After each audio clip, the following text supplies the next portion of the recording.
Bom, olá então, caros alunos e demais participantes aqui do nosso boletim de conjuntura semanal. Eu sou o professor André Frota e estou aqui nas nossas segundas-feiras, às 8 da noite, para falar um pouquinho sobre a pandemia global, e também a relação que a gente pode estabelecer com a política ambiental. Então, eu queria já cumprimentando os alunos que, caso vão participando, vai dando seu alô, vão fazendo seus comentários, vão procurando falar o polo que estão, de onde estão participando. Queria ouvir um pouquinho, vai ver vocês entrando aqui para ver se o áudio está ok, se estão conseguindo acompanhar. Bom, então, eu vou iniciar esse boletim de conjuntura, né, tentando explorar um pouquinho essa relação entre pandemia e política ambiental. Então, em primeiro lugar, vai ser essa a primeira relação que eu vou procurar estabelecer. E, em segundo lugar, eu quero me arriscar aqui a fazer uma certa projeção de cenários do que a gente pode ver e que a gente pode vir a presenciar no Estado brasileiro pelos próximos 2 meses, até 7 meses, dependendo do prognóstico que a gente conseguir identificar. Então, eu quero iniciar um pouco essa conversa, levando em consideração aqui essa relação entre pandemias e política ambiental. Então, a gente vem... eu publiquei recentemente um artigo, eu quero até deixar aqui o link para vocês, tá? Um link que saiu no Ninter Notícias, tá? Então, vou colocar aqui o link, e vou deixar aqui para vocês no Ninter Notícias.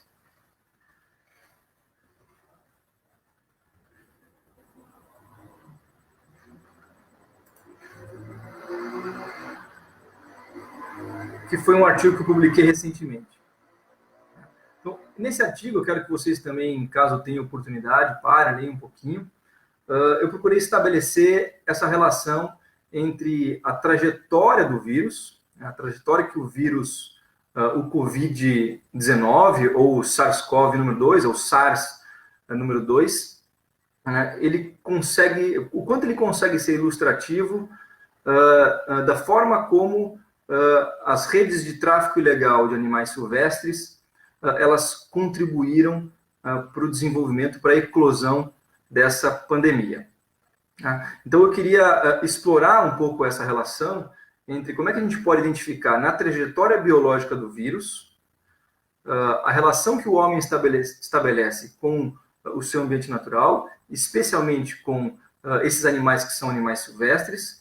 Como é que essa relação se estabelece e como é que ela é uma relação que abre a possibilidade e nos deixa vulneráveis a cada vez mais a existência de pandemias e a existência de zoonoses, que seria então essa consequência negativa dessa relação entre seres humanos e ambiente natural, quando a gente considera que existe um conjunto de doenças em que ela tem alguns hospedeiros originais, e nesses hospedeiros originais, que em geral eles estão detidos, eles estão retidos ao seu ambiente natural, eles estão vivendo numa condição de equilíbrio no seu ambiente natural, e a partir do momento que eles são, então, extraídos desse ambiente, e eles passam a fazer parte, então, e passam a circular nessas redes de consumo local, especialmente depois passando para os grandes centros urbanos, como é que isso pode, então, se disseminar para toda a população de uma determinada cidade, isso progressivamente atingir esse nível de epidemia e depois uma pandemia. Então, essa é um pouco a relação que eu quero procurar estabelecer, até porque a gente vem vendo nos noticiários, principais noticiários nacionais e internacionais, muito pouca ênfase sobre como é que isso começou. E a gente está muito preocupado, e acho que é uma preocupação bastante salutar, uma preocupação bastante pertinente, de tentar encontrar e tentar buscar soluções para o nosso cenário atual. De fato, essa é e deve ser a nossa principal preocupação.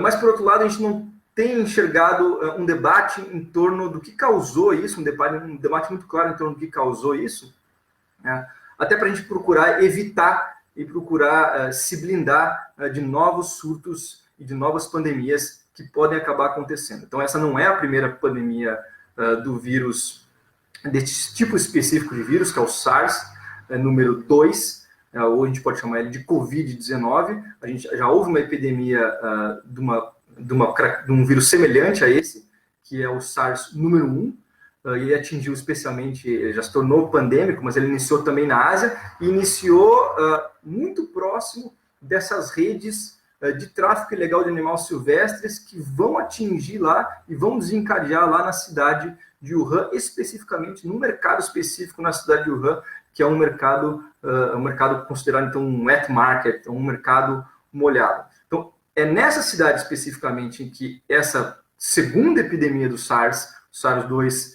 ela acaba acontecendo, mas é numa cidade que ela está localizada numa rota de tráfico ilegal de animais silvestres, e essa não é uma rota nova, essa já é uma rota antiga. Essa rota ela já existia, essa é uma rota que ela já deveria ter sido combatida e ela não foi, e em certa medida nós estamos recebendo as consequências dessas ações ou dessa falta de ações no que diz respeito ao combate do tráfico de animal, tráfico ilegal de animais silvestres. Então eu vou só dar uma boa noite aqui a todos. Eu tenho uma série de pessoas que entraram aqui. A gente tem aqui a professora Carol, o professor Lucas, o Marco On, a Claudiene, o Rafael dos Santos, o Douglas, o Álvaro, o Wellington, a Vanildo, a Manon entrou também. Boa noite então a todos, pessoal. Muito obrigado pela participação. Espero que a gente possa dialogar aqui sobre esse tema, que é um tema bastante sensível, que a gente possa explorar essa relação que vai ao encontro, então, da forma como os seres humanos eles se relacionam com o seu ambiente natural, e especialmente quais são as políticas, ou a falta de políticas, que existe nesse entorno. Então, eu já quero fazer de antemão aqui dar um certo aviso de que essa relação e a existência de tráfico ilegal de animais silvestres, ela não é só, e essas redes de tráfico ilegal de animais silvestres, elas não estão restritas ao continente asiático, tá? Muito pelo contrário. Se a gente observar aqui o nosso estado, o território brasileiro, a gente vai ver, eu quero chegar um pouco mais para frente nessa live, falando um pouquinho sobre alguns números de tráfico ilegal de animais silvestres no território brasileiro, para a gente ver que esse problema não é um problema assim tão exótico e não é só um problema asiático. Aqui a gente tem um problema gravíssimo com isso e nós somos um dos principais fornecedores de animais silvestres para o mercado internacional de consumo que existe de animais silvestres no mundo. Então, vamos ter um pouco de cautela com relação a gente fazer condenações muito duras para essas redes que estão estabelecidas, por exemplo, nos mercados asiáticos, e acho que certamente a gente deve ser muito crítico com relação a isso, por um lado, mas por outro lado a gente também deve observar aqui o nosso território e ver o quanto nós estamos distantes ainda de controlar esse mercado e de conseguir se relacionar com esse mercado de uma maneira um pouco mais repressiva e um pouco mais estatizante com relação a essa livre circulação quase que existe de animais silvestres no território brasileiro. Bom, então, antes propriamente de explorar isso com um pouco mais de detalhe, eu quero então um pouco só recapitular para aqueles que não estão conscientes, para aqueles que não estão atualizados, sobre qual é o trajeto e quais são as hipóteses que existem hoje sobre a existência e como é que o coronavírus ele surge. Então, a gente tem na literatura biológica, na literatura infectologista, a gente tem alguns artigos que passam a ser publicados. Na prática, a gente tem, entre os especialistas, uma plataforma que já contém mais ou menos em torno de uns 600 artigos que foram publicados sobre esses vários aspectos relacionados ao coronavírus. Artigos que foram publicados, iniciaram sendo publicados na China, em Hong Kong, depois a gente tem artigos que foram publicados na Itália, na Espanha, nos Estados Unidos, então já há uma rede de pesquisadores que tem publicado bastante sobre o assunto.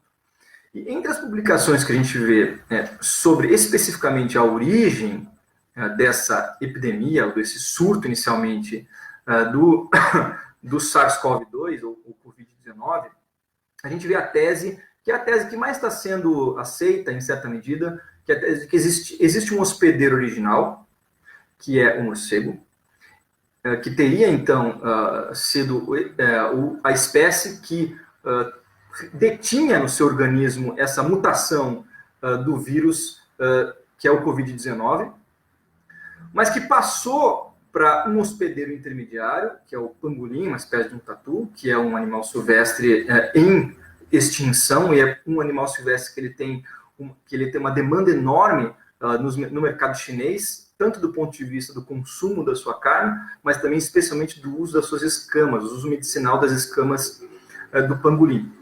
Então a gente tem esses dois principais indivíduos, dois principais seres vivos, essas espécies, que representam então o hospedeiro original e o hospedeiro intermediário. Os testes de DNA que foram feitos nesses dois grupos, nesses grupos de morcegos e nesses grupos de pangolins, eles deram em torno de 94% de similaridade entre o tipo de vírus encontrado no ser humano, no caso dos morcegos, e 99% de similaridade de teste de DNA feito com relação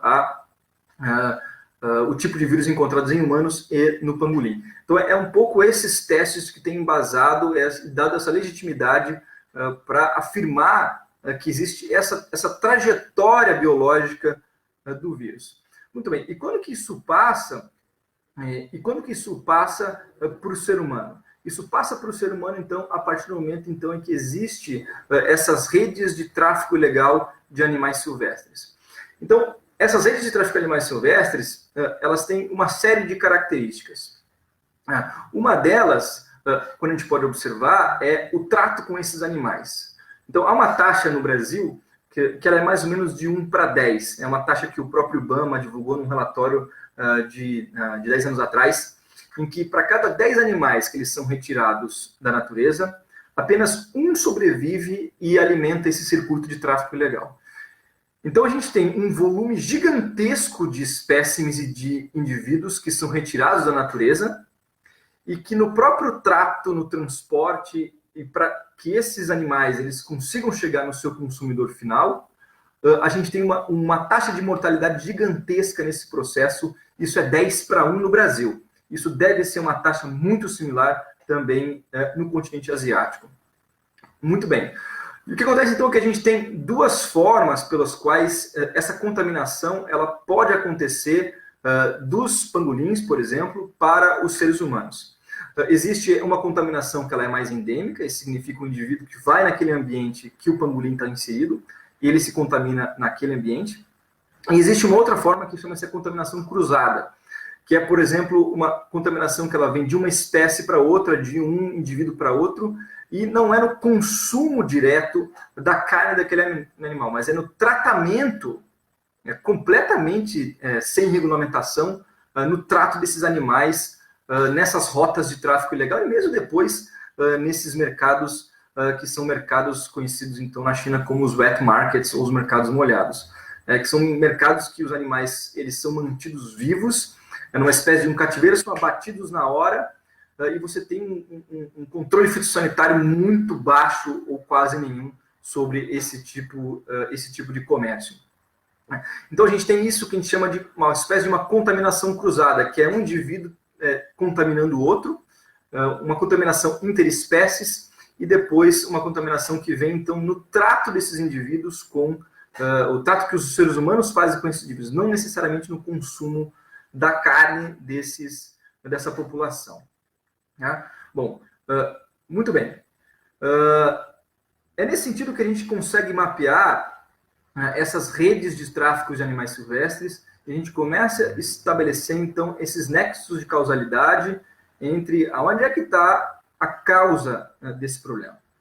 Bom, é importante a gente tomar cuidado com duas coisas aqui, tá? Em primeiro lugar, não fazer uma generalização muito grande sobre afirmar que apenas o tráfico ilegal de animais silvestres é responsável por a existência de zoonoses ou de epidemias. A gente tem o caso, por exemplo, da própria gripe suína, que ela surgiu no México, mas ela surgiu dentro desses complexos de produção agroindustriais, em frigoríficos específicos, dentro dessa cadeia de produção bovina, super especializada, mas que certamente houve uma falha ali fitossanitária e que ela acabou gerando, então, a gripe suína que aconteceu nos anos 2000. Então, a gente tem que tomar um pouco de cuidado para a gente não generalizar demais, identificando casos que existem de contaminação que vem, sim, dessas cadeias de produção, que são as cadeias mais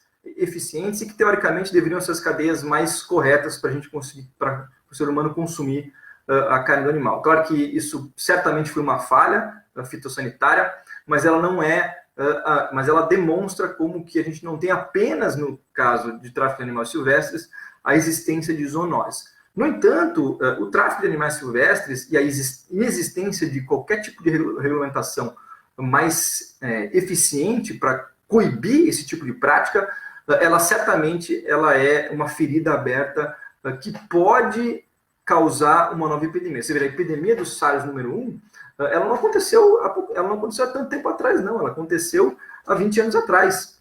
Então, a gente não está assim tão distante, e esse intervalo de tempo não foi tão longo para a existência de uma pandemia tal como a gente está tendo que lidar nos dias de hoje. Bom, propriamente de eu passar, eu quero ver se eu dou aqui vazão a algumas perguntas. Tem uma série de comentários que foram feitos aqui, tá? Mais pessoas que entraram. Vamos iniciar aqui, então, pela pergunta do Rafael dos Santos Padilha. Então, boa noite, Rafael. Então, o Rafael fala basicamente o seguinte: eu já quero aqui deixar uma polêmica. É notícia em todo o Brasil, um contabilista processou o presidente chinês pelos danos causados no Brasil. Como funciona nos trâmites internacionais? Então, Rafael, é o seguinte, tá? É muito difícil que a gente consiga processar a China em algum órgão, por exemplo, de solução de controvérsias, como, por exemplo, seria o caso da OMC, de processar a China pelos danos. Não há uma eficácia no direito internacional tão grande como é no direito interno. É muito difícil que a gente consiga processar isso legalmente, a gente consiga colher os frutos desse processo. Isso é uma coisa muito mais de natureza política, e isso envolveria potencialmente muito mais sanções do Estado brasileiro ao Estado chinês, o que certamente seria algo muito irracional do ponto de vista econômico, porque a China é um dos nossos principais mercados compradores dos nossos produtos e das nossas commodities. Então, qualquer tipo de ação que o Estado brasileiro quiser fazer com tentativa de retalhar o Estado chinês, nós vamos ser muito mais prejudicados do que eles. Então, não acho que seja uma medida muito inteligente a fazer para um Estado do tamanho do Brasil. Talvez uma coalizão internacional, algum tipo de medida um pouco mais concertada internacionalmente, isso é uma outra coisa. Mas, no caso de uma ação do Brasil, um processo que o Brasil vai abrir em algum órgão de solução de controvérsia internacional, isso é completamente irracional para o Brasil fazer. Bom, vamos ver mais os outros comentários que a gente tem aqui. O Douglas Alves falou o seguinte: vivo na região metropolitana de Belém. Infelizmente, o tráfico de animais silvestres aqui é extenso. Dito isto, deveria ser realizados estudos preventivos das doenças que os animais podem trazer para o ser humano. Primeiro, às vezes, surtos de doenças de Chagas, que não é feito via contrabando, mas que já causou várias mortes no estado. Exatamente, Douglas, exatamente esse o ponto, tá? Quando a gente agora pega, e essa é um pouco a direção que eu queria tomar, quando a gente vai, por exemplo, para o caso do Estado brasileiro, eu queria só traçar aqui alguns números, só para a gente ter noção do tamanho do problema que a gente tem aqui no nosso território, tá? Olha só, a gente tem uma estimativa do IBAMA, que foi publicada, isso há vários anos atrás, tá? Mais de 20 anos atrás. E esses números já aumentaram exponencialmente, porque esse mercado ele cresce muito, tá? Então, o mercado do tráfico ilegal de animais silvestres é um mercado extremamente lucrativo. Ele é um mercado que atrai esses grupos, então, organizados, organizações criminosas, que eles veem nesse mercado de tráfico de animais silvestres um mercado que tem um risco muito mais baixo do que, por exemplo, o tráfico de drogas, de um lado, e também um mercado que eles enxergam como um mercado que tem muito menos fiscalização. Então, é um risco menor, um mercado que tem menos fiscalização, só que é um mercado ainda muito lucrativo. Então, você se engajar enquanto organização criminosa em passar a fazer parte desses circuitos de contrabando e tráfico ilegal de animais silvestres é muito lucrativo se comparado ao tráfico de drogas, que é certamente o circuito de tráfico mais lucrativo no mundo. A gente tem o primeiro lugar o tráfico de drogas, o segundo lugar o tráfico de armas, e o tráfico de animais silvestres está ali em terceiro, quarto lugar, viu? Só para a gente ter noção do tamanho do problema. Agora, no Brasil, a gente tinha, nos anos 90, a gente tinha esse mercado movimentando em torno de 2 bilhões de dólares por ano. Então, é um valor gigantesco. E a gente tem também, em números de animais extraídos do território brasileiro, isso no Brasil, tá? Em torno de 4 milhões de animais por ano. Se a gente for observar o volume de animais que são extraídos por ano versus o número de apreensões que o IBAMA consegue fazer, a gente tem em torno de 10 a 50 mil apreensões por ano, versus 4 milhões de animais que são extraídos. Isso são números estimados, né? Ou seja, certamente esse número ele deve ser corrigido para cima. Então, o volume de animais que são extraídos dos seus ambientes naturais no Brasil, ele é gigantesco e certamente os órgãos de fiscalização e controle, eles não conseguem dar conta de responder a essa demanda. Tá? Então, a gente tem um pouco esses números para a gente raciocinar sobre eles. E, em segundo lugar, eu queria também que vocês tivessem a consciência de como é que são essas redes de circulação. A gente tem, então, países em desenvolvimento, em geral, países que estão em regiões tropicais e subtropicais, como os principais países fornecedores dessa fauna, então, dessa fauna silvestre, que é, então, que é alimentada e que vai em direção aos principais mercados compradores, que estão situados na Alemanha, na Inglaterra, na Arábia Saudita, no Japão e na China. Então a gente tem de um lado países em desenvolvimento, em geral em regiões tropicais, como os principais fornecedores, esses países que eu citei como os principais compradores, a gente tem uma rota, então, intermediária, que estão, assim, nessas portas de entrada, especialmente no continente europeu. Portugal, Espanha, Itália, como alguns países que representam, então, essas rotas de trânsito nesse tráfico. O que é interessante notar quando a gente compara, por exemplo, o tráfico ilegal de animais silvestres com o tráfico de drogas, o Brasil, por exemplo, ele está na rota do tráfico de drogas. Ele não é um dos principais produtores, não produz tanta droga como ele distribui.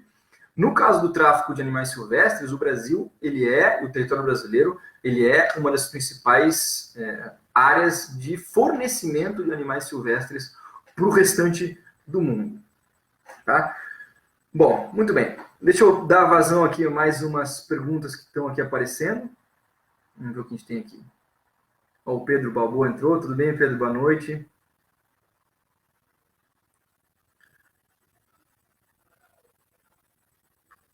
Aqui o Marcon, ele faz um comentário. Se a China ela tem culpa no cartório ou não? Olha, Marcon, certamente a China ela deve ser, ela tem uma parcela de responsabilidade com relação a ela não ter coibido a existência e nem ter regulado com mais força esses mercados, esses wet markets. Tanto que 20 dias depois, mais ou menos uns 20 dias depois que o primeiro caso do Covid apareceu, que ele veio a público, esses mercados ilegais eles foram fechados e esses mercados eles foram abolidos na China. Na verdade, a China coibiu a comercialização de animais silvestres. Ela proibiu a comercialização e para o consumo. No entanto, isso é um argumento que uma pesquisadora norte-americana estava falando, que ela não coibiu o uso medicinal de animais silvestres, o que é um pouco paradoxal, porque uma parte da demanda desses animais silvestres vem devido a certas propriedades que a medicina tradicional chinesa enxerga nesses animais silvestres, enfim, nessas substâncias que esses animais silvestres eles podem gerar. Então, certamente a China deve ser responsabilizada com relação à falta de controle sobre essas redes de tráfico ilegal. Agora, é esse um ponto que eu estou procurando chamar a atenção. A gente deve olhar para o nosso território aqui também e falar assim, olha, será que nós estamos fazendo o nosso trabalho e nós não estamos fazendo o nosso dever de casa aqui no Brasil? A gente tem ainda gargalos enormes do ponto de vista do controle, da fiscalização, e há uma grande possibilidade, e existem já, obviamente, zoonoses que nós temos que conviver devido a essa falta de regulamentação desse tipo de consumo. Então, vamos lá aqui.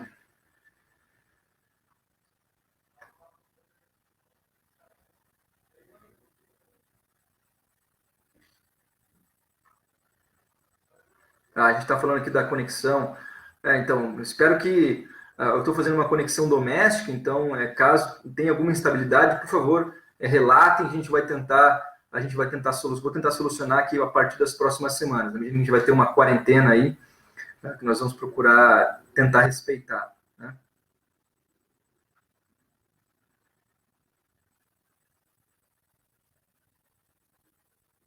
Tá. Bom, vamos lá então. Então eu quero, me encaminhando aqui mais para o final dessa live, eu procurei então aqui, nesse encontro de hoje, nessa segunda-feira, falar um pouquinho sobre essas redes, essa relação entre uma pandemia e as redes de tráfico ilegal, né, de animais silvestres, procurando mostrar de uma forma crítica isso e também procurando chamar atenção para a gente certamente observar, no caso da China, no caso não só da China, no caso do Vietnã, no caso do Laos, no caso desses países que estão presentes no Sudeste Asiático, que eles certamente são responsáveis por não fiscalizar esse tipo de atividade. Fiscalizar e não aplicar normas um pouco mais rigorosas do ponto de vista sanitário e fitossanitário no tratamento e no consumo, nesse tipo de consumo. E, por outro lado, ele também chama a atenção que aqui no Brasil a gente não está fazendo o nosso dever de casa para poder criticar com tamanha veemência esses demais estados.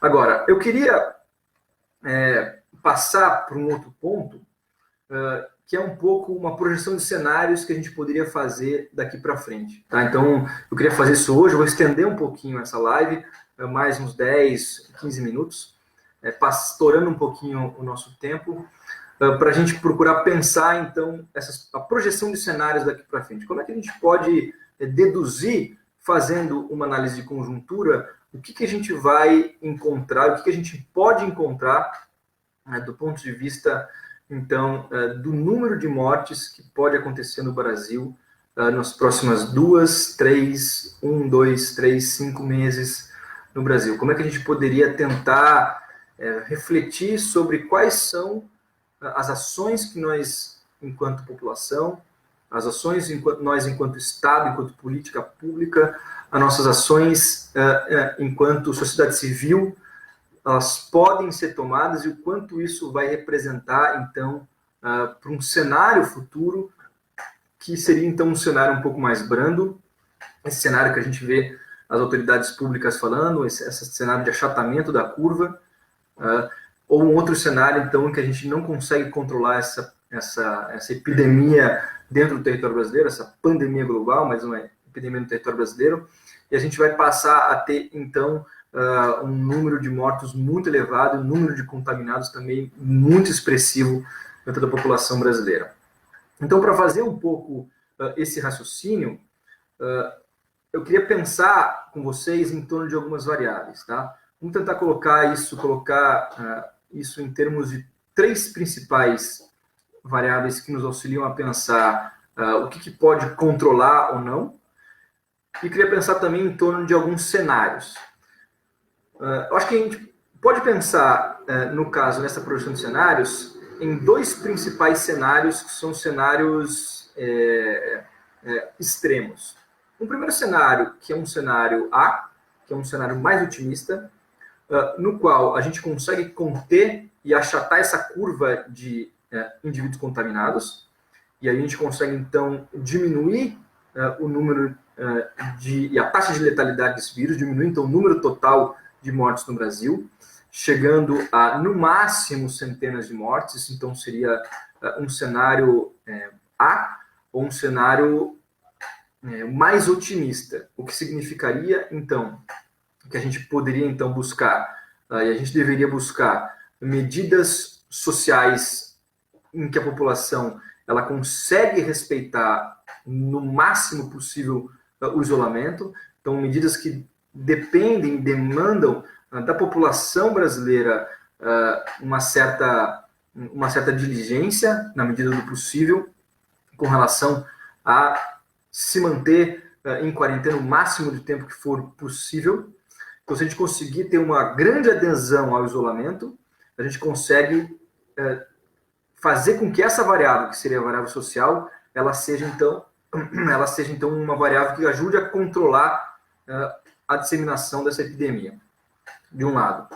De outro lado, a gente deveria também pensar aqui numa outra variável, que essa variável é um pouco mais estatal, levando em consideração que o sistema público de saúde brasileiro e o sistema de saúde brasileiro, ele consiga e tem uma capacidade de absorção, de conseguir absorver sem extrapolar as suas condições e a sua capacidade de absorção desse número de indivíduos que vai chegar contaminado para os hospitais e para todas as unidades de saúde que estão sendo montadas hoje para conseguir recepcionar e conseguir absorver essa pandemia no Brasil. Então, a gente tem, de um lado, num cenário mais otimista, a população respeitando o isolamento. Nesse cenário ainda mais otimista, o sistema público de saúde conseguindo absorver praticamente toda a demanda, ele não sendo sobrecarregado a tal ponto de não conseguir absorver a demanda. E, além disso, a gente ter, nesse curto espaço de tempo, que seriam de 1 a 3 meses, algum tipo de tratamento que ele tenha uma certa eficácia. Então, se a gente tiver, nesse curto espaço de tempo, levando em consideração mais ou menos 1 a 3 meses, algum tipo de tratamento que chegue e que seja eficiente, a população conseguindo respeitar as medidas de isolamento que estão sendo estabelecidas, e um sistema que consiga atender a demanda, a gente chega nos próximos 3 meses, nessa projeção de cenários, com no máximo centenas de mortes no território brasileiro. Tá? Por outro lado, levando em consideração um outro cenário, não um cenário A, mas um cenário mais pessimista, que a gente poderia chamar então de um cenário D, é um cenário no qual a população ela praticamente não consegue respeitar o isolamento. A gente não tem uma população que ela consegue, seja por autodisciplina ou seja mesmo pelas condições habitacionais que uma boa parte da população brasileira ela vive. É muito difícil, às vezes, você cobrar e nós cobrarmos o isolamento de uma população que vive em condições sanitárias e vive em condições habitacionais muito precárias. Então, é muito difícil a gente cobrar isso com a mesma veemência que a gente cobra isso de populações que estão em classes sociais melhores e tem mais resiliência, mesmo resiliência econômica, ou mesmo capacidade de se manter por um período extenso de tempo sem precisar ir buscar e ofertar a sua força de trabalho para conseguir pagar suas contas e conseguir fechar suas contas no final do mês. Então, nesse cenário mais pessimista, se a gente não tiver uma adesão grande da sociedade brasileira às medidas de isolamento, se isso não for possível, seja por uma voluntariedade ou seja por condições estruturais da sociedade brasileira, em primeiro lugar.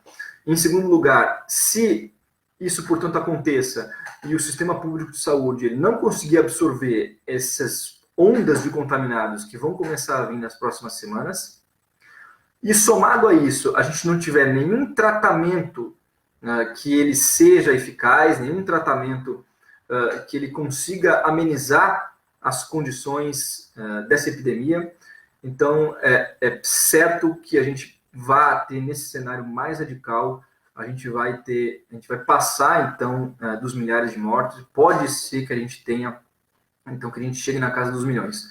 Isso especialmente se a gente considerar nesse cenário mais pessimista, se a gente somar especialmente a possibilidade de uma segunda onda de contaminação. Isso é uma coisa que não está ainda aparecendo por parte dos meios de comunicação nacionais e internacionais, mas existem registros na literatura de outros casos no qual a gente teve uma primeira onda epidêmica, que ela teve uma taxa de letalidade alta, e uma segunda onda epidêmica, depois que as pessoas saem, então, do isolamento, mas que existe ainda um vírus transitando no território nacional, que existe ainda um vírus, ele sendo disseminado ainda dentro do território nacional, a contaminação comunitária, e depois que as pessoas e as medidas de isolamento elas terminam, as pessoas saem, então, para voltar às suas atividades econômicas, a gente passaria a ter uma segunda onda de contaminação. Então, esse é o cenário mais pessimista, no qual a gente tem, então, não consegue adotar medidas de isolamento, seja por voluntariedade, seja por condições estruturais, em que a gente não consegue, que o nosso sistema de saúde não consegue dar conta dos casos, então, portanto, ele é sobrecarregado e a gente não consegue ter essa capacidade de responder e tratar as pessoas que chegam nas unidades de saúde. E, em terceiro lugar, a gente não tem nenhum tipo de tratamento, nenhum tipo de remédio que seja, então, ofertado e distribuído de uma maneira, no território nacional, de uma maneira que as pessoas tenham acesso e que as unidades de saúde elas consigam aplicar, então, esse tratamento.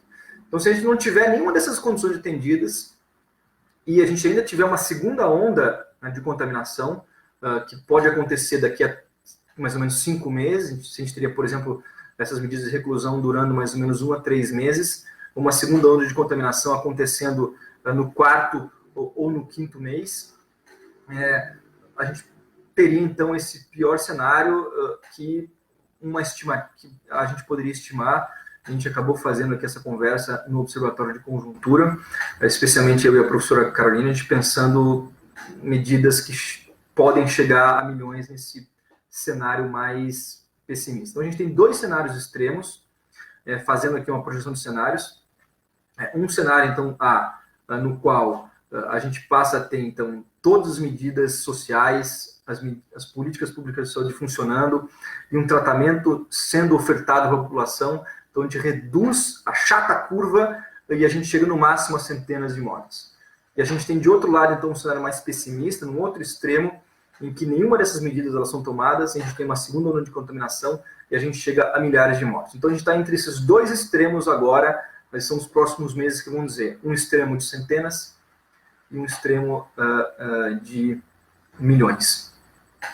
Eu acredito que nós provavelmente vamos estar no meio dessas 2 estimativas, nem chegando a milhões de mortos, mas passando de centenas, eventualmente chegando até milhares de mortos. Eu gostaria que não fosse assim, mas me parece que essas são as estimativas. Acredito que as medidas de isolamento social, elas não vão ser efetivas o suficiente pelas próprias condições estruturais da população brasileira.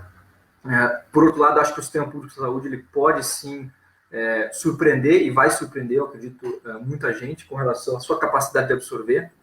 No entanto, a inexistência de um tratamento eficaz, isso pode fazer com que esses dados eles acabem fazendo com que a gente chegue a milhares de mortos. Gostaria que não fosse assim, mas acho que a gente vai um pouco nessa direção. Bom, finalizando então aqui essa live, é uma live então que a gente estou procurando fazer, obviamente, na minha casa. Peço desculpas caso tenha tido algumas falhas na transmissão. Vou responder aqui essas 2 últimas perguntas que foram feitas, na verdade uma pergunta especificamente da Monique, e depois eu vou encerrar, tá? Então a Monique fala basicamente o seguinte: qual a sua opinião sobre o que a China fez? É possível que a China possa ter feito com o propósito de dominar ainda mais outros países? Olha, Monique, essa tese que tem sido levantada, de que isso teria sido manipulado por um laboratório chinês, é uma tese que tem um baixíssimo grau de comprovabilidade. É muito difícil você comprovar uma tese dessa. Então, entre você especular isso e você comprovar, há uma distância muito, muito, muito grande.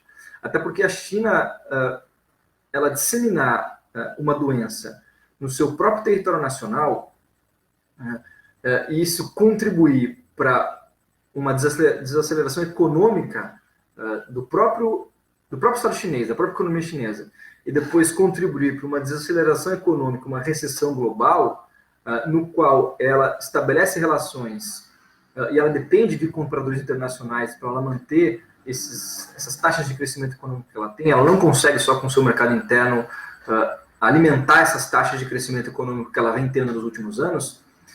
Isso é uma medida que ela é economicamente muito controversa, de um lado, e de outro lado, a comprovação de uma hipótese dessa, ela é de muito difícil verificação empírica, além do que a gente já teve um cenário que foi a epidemia de SARS número 1, que aconteceu nessas mesmas redes de circulação de tráfico ilegal de animais silvestres.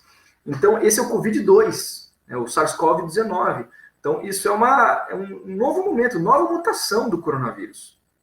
Tá? Então, ele já fez isso uma vez, a natureza já produziu essa primeira mutação, produziu essa segunda mutação agora, então não é algo improvável que a natureza ela vai produzir. Isso faz parte da própria dinâmica evolutiva, a gente tem, então, essas mutações que depois elas terminam produzindo, então, essas zoonoses, caso, especificamente, não existam medidas de controle sanitário e fitossanitário. Tá? Bom, eu espero que tenha sido proveitoso, pessoal. Queria agradecer muito a participação de vocês. Nós vamos, então, fazer de novo, na próxima segunda-feira, às 8 da noite, o mesmo horário, mais um boletim de conjuntura para vocês. Eu espero que vocês tenham gostado. Postem seus comentários, compartilhem. Muito obrigado, vocês que são alunos e demais também participantes que são interessados aqui. E até a próxima.